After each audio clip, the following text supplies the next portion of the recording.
Think of when you were a little kid and the feeling that you had when summer was just around the corner. You were finishing up school, and you were ready for playing in the sunshine, being with your friends, all the promises that summer has in store for us.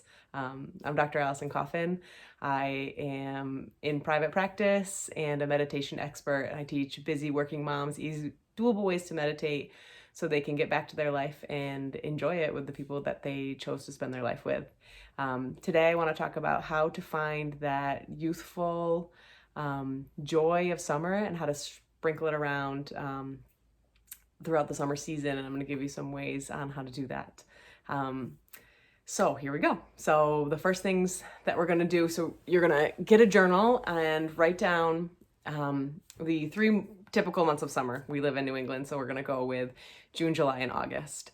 So those 3 months of summer. You're going to write down in June your favorite thing to do as a kid, your favorite thing to do as a young adult, and your favorite thing to do as an adult in the summer. You're going to write down those 3 things just for the month of June.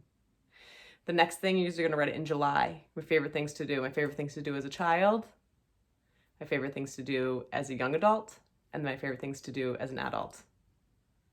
Same thing again, you're going to do it in August. August is different. You have to think about these months differently because the energy is different as summer moves through. So August is usually the last hurrah.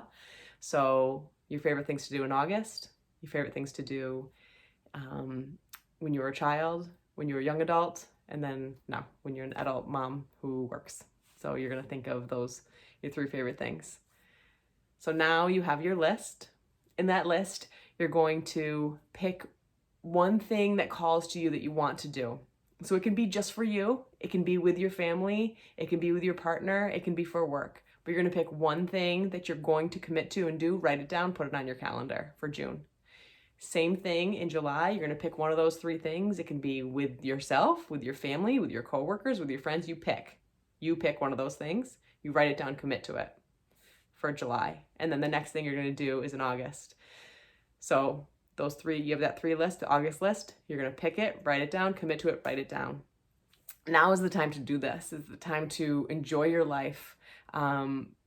Take time to enjoy your family and enjoy your work if that's what you want to do. Take time to be with yourself. And it is important that we write down the things that we want so they happen. Finding that pure joy, childhood joy that some of us had is fun to bring back, even if it's just for a moment. And even though we have to schedule a lot of joy sometimes as adults, it's worth it. It's worth it. So I just want you to try out this exercise and let me know if it resonates with you. Feel free to share it. You can forward this along to anyone you think would enjoy doing this or someone that you might want to do a summer adventure with. Remember that the peace and calm that you create today creates a generation of peaceful people. I'm so happy that you're here, and I'll see you next time.